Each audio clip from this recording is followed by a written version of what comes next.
जोंनि ओनसोलाव मोनसे मार्केटिं सोलिदों, मोनसे एडभार्टाइजमेन्ट सोलिदों, जायानो रन्जन दैमारिनि बाथ्राखौ लानानै बा बारग' एनडिएफबिनि बाथ्राखौ लानानै खोथा बुंनो हायो, बिथांमोननोनो बांसिन पाब्लिसिटि जायो आरो बिथांमोना रन्जन दैमारिनि मुंखौ बुंनानै एबा रन्जन दैमारिनि माखासे बाथ्रा बुंनानै रायजो राजानिफ्राय सिम्पाथि आदाय खालामनो नागिरो। जोंनि समाजा गाज्रिनिफ्राय गाज्रिसिन जालांनायखौ जों नोजोर बोदों। मोनसे समावहा बर' जाथिखौ जुनारनिख्रुइबो गाज्रिसिन नोजोरजों नायबोदोंमोन। बर' मानसिखौ होसो होसो सिलाइनि गुलिजों गावथारदोंमोन। नाथाय जोङो नुयो काजिरङायाव जुदि मासे मैदेरखौ गावथारोब्ला गावथारग्राया सोर बेखौ नागिरनानै हमनानै साजा होयो आरो जोबथेसालियाव जोबो। नाथाय बर' सुबुंफोरखौ होसो होसो गावथारदों, नाथाय बै गावथारग्रानि जेबो बिजिरनाय बर' जाथिया मोनबोआखै।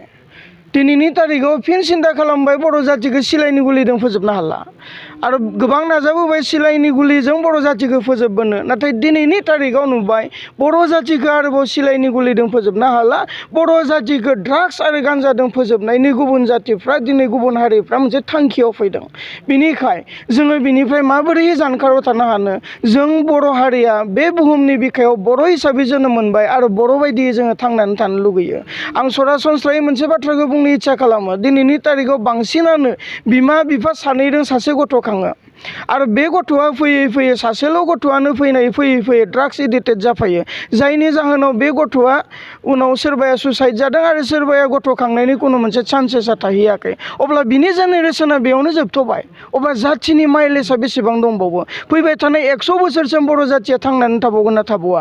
बेबायदि दिनैनि थासारिजों थांबाय थायोब्ला बेखौ नोजोर बोनानै बोरैजाय हायो गुबुनफोरनि फाव फान्दायनायजों बर' जातिखौ फोजोबनो नागिरनाय बे मोनसे फान्दायसुला आखुनिफ्राय बर' जातिखौ बोरैजाय रैखा होनो हायो बेखौ नोजोर बोनानै जों जेरावबो खामानि मावदों आरो मेङाजासे बारग' एनडिएफबिआ मोनफ्रोमबो ओनसोलाव मोनफ्रोमबो जिल्लायाव खामानि मावबायानो थालांगोन।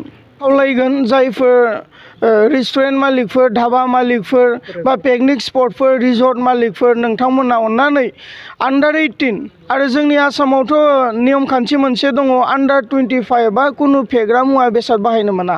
आन्डार 25 बा जुदि फेग्रा मुवा बेसाद बाहायोब्ला बिनि साजाया मा दङ बेखौ संबिधानावबो बयबो नायखांनानै लानो हागोन। अब्ला जोङो खावलायगोन नट अनलि आन्डार 18, आन्डार 25 जाहाथे रिजर्ट मालिकफोर, धाबा मालिकफोर नोंथांमोना जेन पारमिसन होआ, बिथांमोननो लोंनो जानो सोबनो थाखाय जेन बिथांमोननो जायगा होआ, बेखौ जोङो साफ्रोमबो रिजर्ट मालिक, धाबा मालिक आरो पिकनिक स्पटनि बिगोमाफोरखौ जोङो खुथारै खावलायहरगोन। आङो बेखौनो बुंगोन, थांनाय सानथामनि सिगाङाव आलफाफोरनि जि थांनाय गहपुरनि मोनसे जाथायखौ लानानै मोनसे बार्डिक होनानै जोबथेसालियाव जोबनानै दङमोन, सोरबाया उदाङैनो दङमोन। बेखौ थांनाय सानथामनि सिगां उदां एबा दाय गैया मानगोनां एबा माननीय गुवाहाटी हाइकर्टआ दाय गैया होननानै फोसावबाय। आं साबायखर बावगोन गुवाहाटी हाइकर्टखौ, आं साबायखर बावगोन। मानसिनि गेजेराव निमाहा होलायनायानो देरसिन, बेनिखाय आं गुवाहाटी हाइकर्टखौ साबायखर बावगोन। जाय आलफानि बिथांमोनखौ दाय गैया फोसावबाय बिनि थाखाय आं गुवाहाटी हाइकर्टखौ साबायखर बावगोन। नाथाय आं बेखौबो खावलायगोन जे बारग' एनडिएफबिनि बेलायाव गोबां जोंहा केस पेन्डिं जानानै दङ। जोबथेसालियाव दिनैसिमबो गोबां बारग' एनडिएफबिफ्रा दुखु खस्थ' लानानै जोबथेसालियाव दङ आरो जायफोरा उदाङै दङ, न'खराव दङ, बिथांमोनाबो मोनब्रै मोनबा 10-12टा केसफोरखौ लानानै दिनै कर्टआव तारिख मारिनांगासिनो दङ।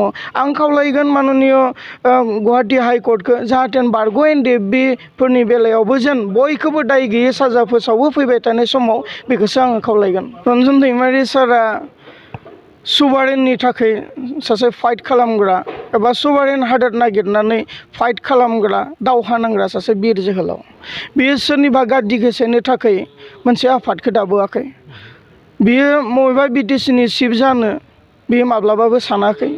बिनि साननाय आरो बिनि मोन्दांथिखौ बेजों थाफाबोनानै जोङो मोनथिगौ आरो जोङो नुगौ। सोरनिबा गाद्दि सेनो थाखाय बा सासे पलिटिशियान जानो थाखाय रन्जन दैमारि सारा एनडिएफबि आफादखौ थांनाय गोलाव 35-36 बोसोरनि सिगाङाव दायाखै। आं खावलायगोन बिनिखाय रायजो राजा बिथांमोनखौ जेन रन्जन दैमारिनि साननाय आरो सान्थौ आरो सानस्रिया एसेबां थौले नङा आरो एसेबां मुगैथाव नेहाद आखुनि नङा जे बिथाङा उदां जायोबा सोरनिबा गाद्दिखौ सेगोन, बे साननायाबो जानो हाया। बेनिखायनो आं खावलायगोन रायजो राजा नोंथांमोना बायदिसिना संसारनि गोदाव सोराव बाथ्राफोरखौ साननानै जेन गुबुंले गावनि गोसोखौ गुबुंले खालामनानै लाया। रन्जन दैमारिया जेरै गोथार बेबायदिनो दिनैसिमबो गोथारै दङ आरो अराय सम बिथाङा गोथारैनो थागोन आरो अराय सम बर' जाथिनि गेजेराव बिथाङा सासे दैदेनगिरि जानानै बोसोन होलांगोनखौ आं फोथायो। जोंनि ओनसोलाव मोनसे मार्केटिं सोलिदों, मोनसे एडभार्टाइजमेन्ट सोलिदों, जायानो रन्जन दैमारिनि बाथ्राखौ लानानै बा बारग' एनडिएफबिनि बाथ्राखौ लानानै खोथा बुंनो हायो बिथांमोननोनो बांसिन पाब्लिसिटि जायो आरो बिथांमोना रन्जन दैमारिनि मुंखौ बुंनानै एबा रन्जन दैमारिनि माखासे बाथ्रा बुंनानै रायजो राजानिफ्राय सिम्पाथि आदाय खालामनो नागिरो। दिनै रन्जन दैमारिनि बाथ्रा बुंनाय लोगो लोगोनो रायजोआव मोनसे मार्केट सोलिगासिनो दङ। सायानो साबसिन बुङो रायजोजों आं अनजागोन नामा, रायजोनिफ्राय आं अननाय मोनगोन नामा, रायजो राजानिफ्राय आं मोनसे सिम्पाथि मोनगोन नामा, बेखौ नोजोर बोनानै दिनै रन्जन दैमारिखौ बांसिन सिगाङाव दोननानै बाथ्रा बुंनायखौ जोङो नुदों। जोङो खावलायगोन जेन रन्जन दैमारि सारखौ खुनु मोनसे पलिटिक्सआव इनभल्भ खालामालासैनो जेरैहाय बिथाङा सासे गोथां मुंख्लं बायदियै जोबथेसालियाव दङ बेखौ मोजाङै थानो हो आरो बिथांनि उदां जानायनि थाखाय बयबो आर'ज खालाम, बिथांनि उदां जानायखौ बयबो नाजा आरो बिथांनि उदां अख्राङाव फैनानै समाजनो मा बोसोन होयो बेखौसो हास्थायनानै थानो थाखाय आं खावलायगोन।